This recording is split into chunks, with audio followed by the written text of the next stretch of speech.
Hi, welcome to the channel. Today I'm going to be showing you how to get a professional finish with silicone and caulk. Pew, pew, pew.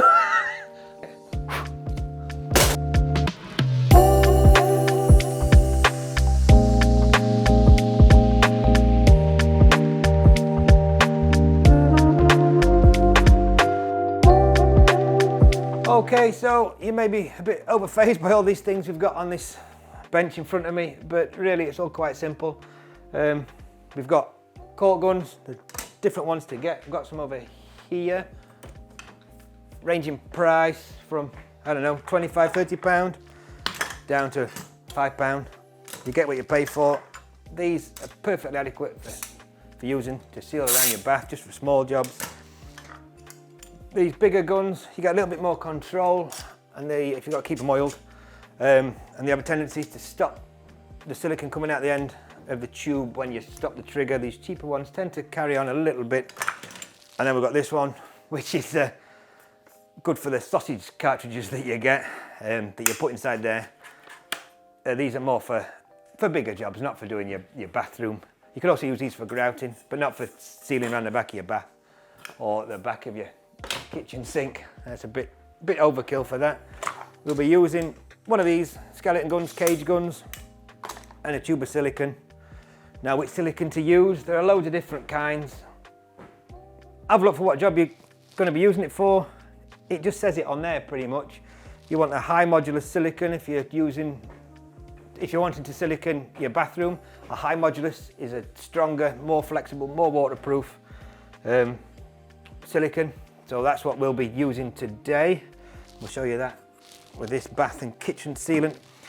We're going to get a really nice finish down there.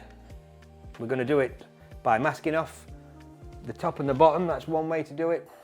Finishing it with a finger, finishing it with a bit of soap and water. Also heard that using WD-40 is a good way to get a nice smooth finish. And then we're going to use these tools. And yeah, we're just going to crack on and let's get going. So the coarse silicones come in many different colours. We'll be using the white. It shows up more. We're using this black material just to show up the kind of finish that we'll get more. They come in endless different colours to suit your needs. What we're going to do is for this first case, we're just going to get some of the silicone in our gun. We're going to cut the nozzle and we're just going to put a bead of silicone down there and finish it off with our finger, and we'll have a look to see what kind of finish we get with that. Loading the gun's quite straightforward. Finger on that release. Slide it back, put your tube in and close it up. Now in here we've already opened this tube up. You'll need a good knife to cut the end of the nozzle off there. And then there's debates whether you cut the ends off square or at 45 degrees.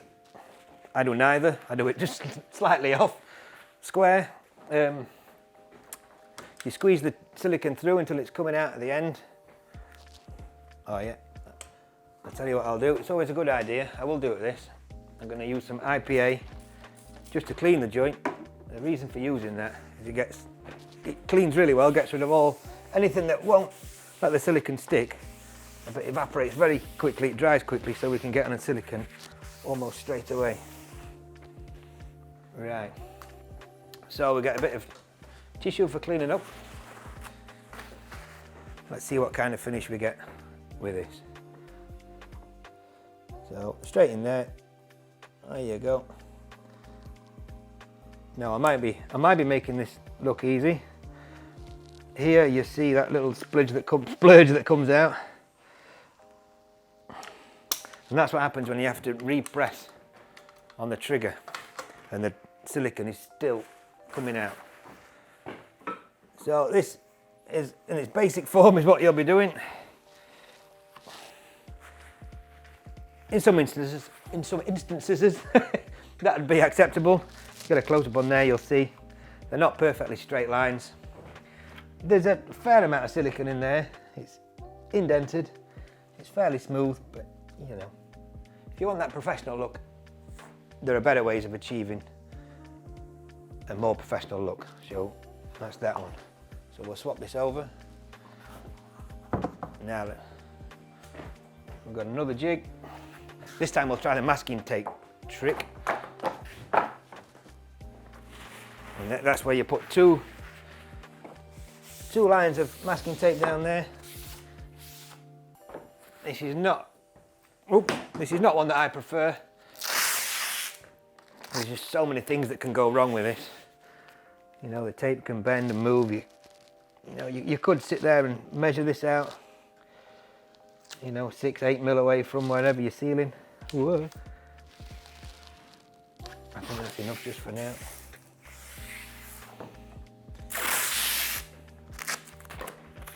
But it's so fiddly to do. And the downside of this really comes when you take the tape off. So again, we'll get a good dollop in there. And what I'm doing now is I'm just slowing down when I have to repress the trigger, just so we don't get that big dollop of silicone coming out. And again, smooth it just with a finger.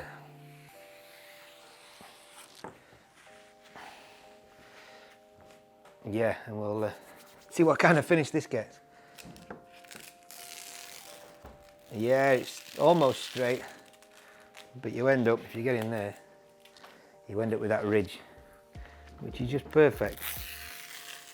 Ugh, that's horrible for attracting mold growth. Kitchens and bathrooms, really you want to be using the sealant. Most of them nowadays, the silicones, they have things in that prevent the mold growth, and that's what you want to be using. This just shows. I'm going to leave that as it is. It's a real poor quality joint. It probably would be waterproof, but it doesn't look great. Let's move on to another technique. I think we'll go straight onto these tools that we've got here. These are smoothing tools. Loads of companies out there make them, all different shapes and styles. All different shapes and sizes, easy for me to say. You can have a squared corner, you can have a rounded corner, different size radius. These for me are the thing to use to get that professional finish. The downside of these is when you've got to get in behind a tap on your bath or your shower. They don't fit behind there, so you end up having to get in with your finger, or you can get a credit card, anything, get in behind there, or even you cut these, sacrifice them just so you can get in there and carry on that same profile down behind your tap. Let's pick one. We'll go for 10mm radius there. So we're going to make sure that we get more than 10mm of sealant in there. If not, it doesn't matter too much, because we can always put another layer on after. And it doesn't matter if you get way too much on. And with these, it doesn't matter if you make a mess.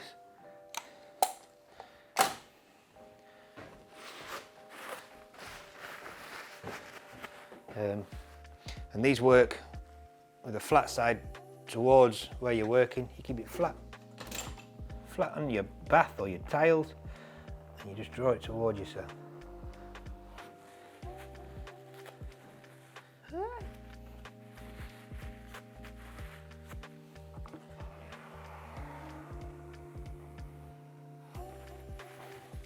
And if it does, and if it does smudge like that, you can always turn it the other way around. And it'll clean it off. And I like to go down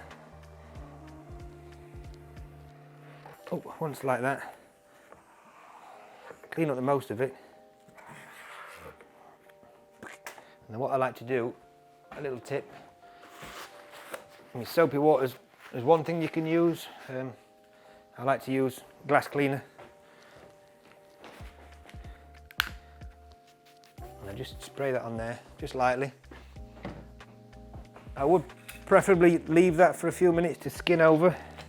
You know, the silicone will just start to cure before I do another pass with this wet. I've lost it, you know, but these work best when they're wet. And then just go over the top of that now.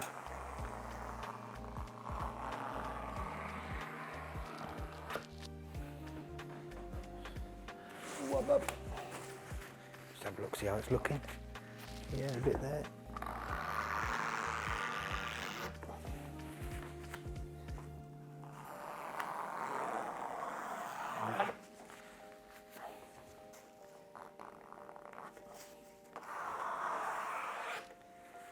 And I think that's the best finish you're going to get.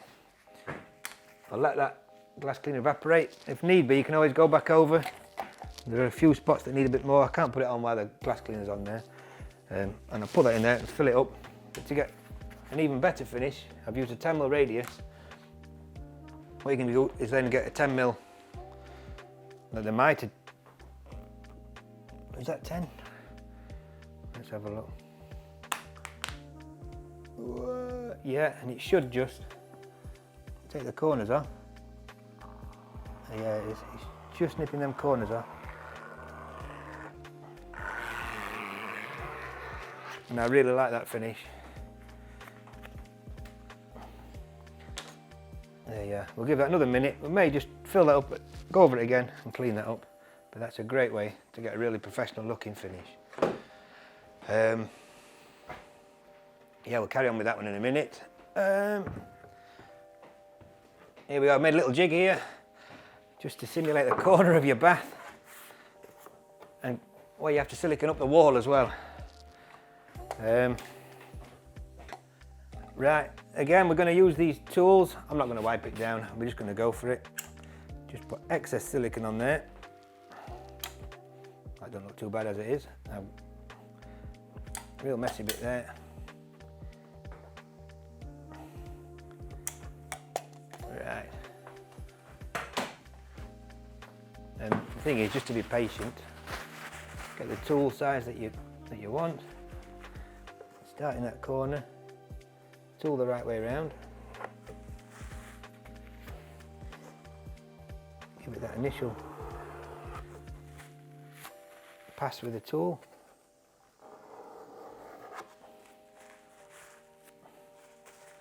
I need a little bit more in there. I'll do that now, just to show that you can.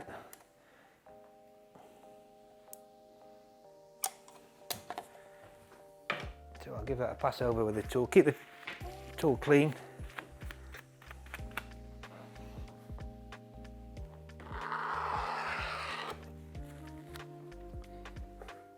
Going in at 45 degrees and then dragging it straight.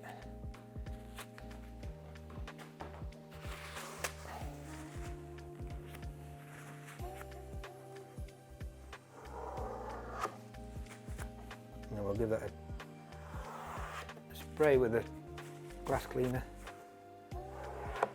and give it a finish.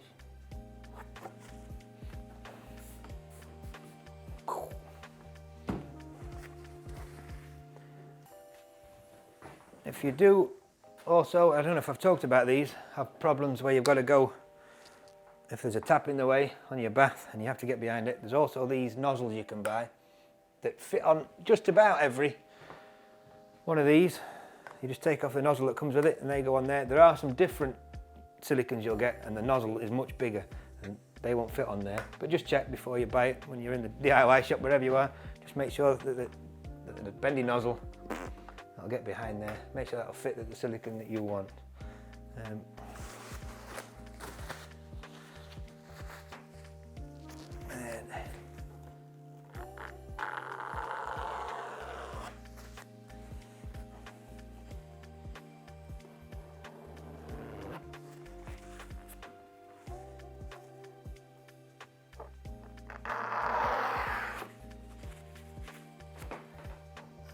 The key is just to take your time.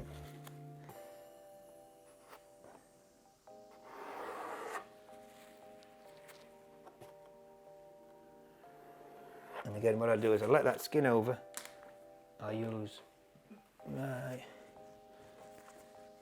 squared corner tool there just to get right in there and just to clean any excess off that we don't want. That's the beauty of these tools. And we'll let that skin over, let that cure just for a few minutes, and then pass over that again. But you know, that's not looking too bad. It's not finished. Yeah, just to show, go back to this one that we've used the smoothing tool on. We weren't 100, well I wasn't 100% happy with the finish. So just to show you now that glass cleaner has evaporated a bit, we'll just go over the top of that.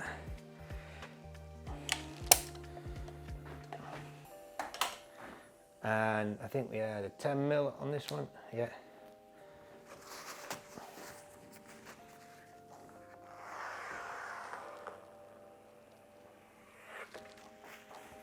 Or maybe it's not quite ready.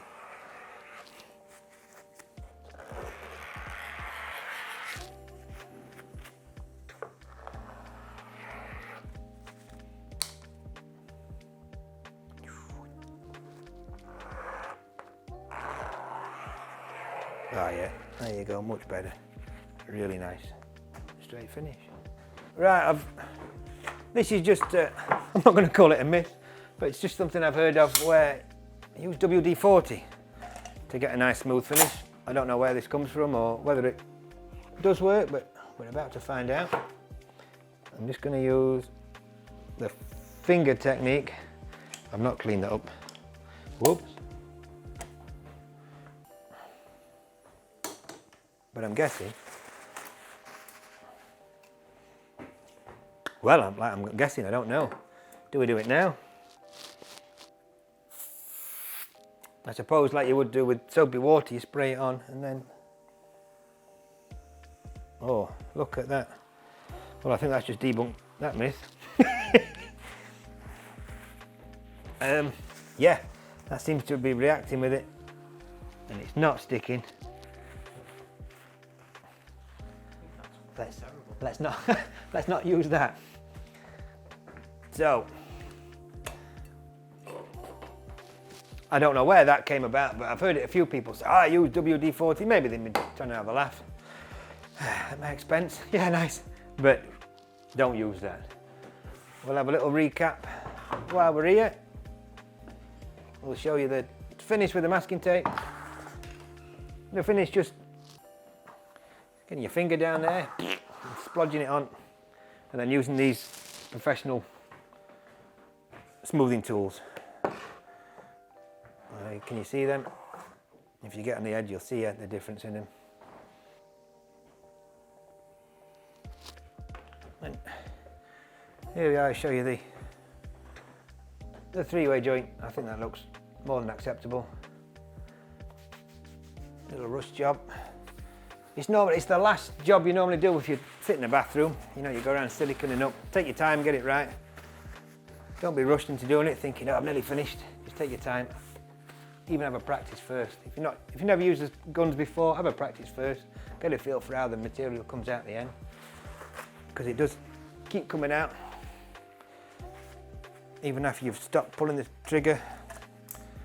And when you've finished, I just put a little bit of tape on the end just to keep that silicone inside there fresh. Some people put screws in the end, turn the nozzle upside down, clean the nozzle out, but I find that's fine. I use them regular enough to know that when I take it off, the product inside is still usable. I think next we're going to move on our lovely little jig over here, and we'll show you how to do a bit of caulking. Right, so now we're going to move on to caulking. Well, we've made a little jig here and we purposefully left these ridiculously huge gaps, 3mm gaps, around the top of the skirting. We've used architrave, and up the backs here of the architrave. You'd normally get these gaps. It's more common now to use adhesives for fixing these, maybe stick a pin or so in the root, everything, that's about it. But yeah, use the adhesives, stick your skirting on, and that's great, but it leaves this gap because of the space the adhesive takes up. So I'll show you how we use decorator's caulk, not chalk, decorator's caulk, in this case flexible filler, how to get a nice neat finish on there and how not to get a finish on there. So again, I'm just cutting that off just almost square. This is not so clean, you need a nice clean edge. So I'm just cleaning that up. Again, with the gun, So on this side, I'm going to put a quick bead down there. There, it's coming down. There you go. Quick bead down there. Oops. That's going to continue to come out of there. And you may just see this finish with a finger pushing it in. For me, it's not good enough. You see it a lot. You end up with a little impression in there as opposed to a straight edge. There's caulk all over the top of the skirting board. Not good enough. So I'm going to clean it off.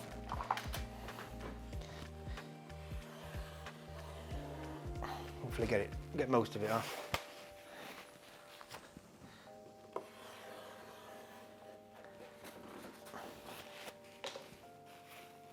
And there are different products work differently. If you've never used one and it's your first time using a caulk, if you don't like the way it's working, maybe go and try another one. You'll not know until you've tried, but some that I like and some that I don't. But let's have a go with this. So nice and slowly, small nozzle and cut on the end, and I'm going to make sure that it's pushing that silicone down into that gap. Well, that caulk, sorry, down into the gap. I can see it as I'm going along. Again, we're putting too much on, and we'll remove that.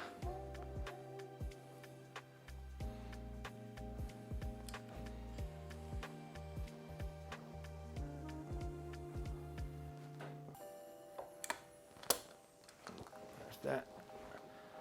What I like to use is these really cheap filling knives. Hold it square to the wall and on top of the skirting board, nice and square, and just draw it back. And that leaves you a nice square top to that skirting. And you don't get that impression that if you were to use your finger, you get that rounded bit. You don't want that.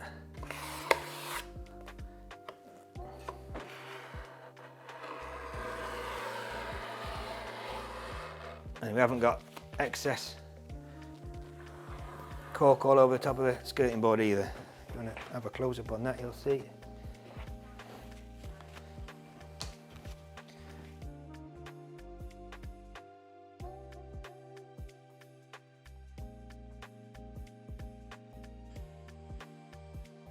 What I'm doing now is I'm just using these, I like these little filling knives, using them together, just to really push that caulk down there into that gap. It's a bit bigger, that gap.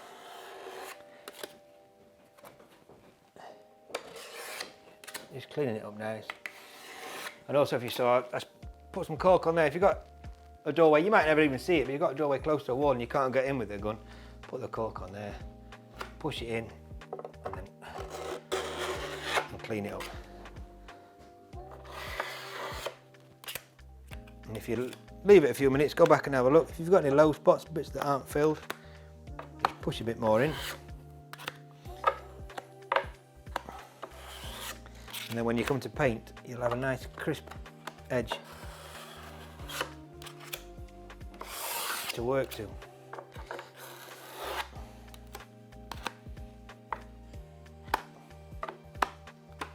Right, so there we are. That's how you do that. You take your time, you push the caulk, make sure it goes into the gap, smooth it nice and flat with the top. Really simple job. Same with the silicone. You've seen how not to do it and how to do it. Get a great finish. If you take your time, learn your tools, get the right product. Really recommend these things, whichever ones you get, as opposed to using your finger and masking tape. Yeah, hope it gives you the confidence to go and have a go yourself. Thanks for watching. If you've liked it, please subscribe to the channel, hit the notification bell, and we'll see you on the next one.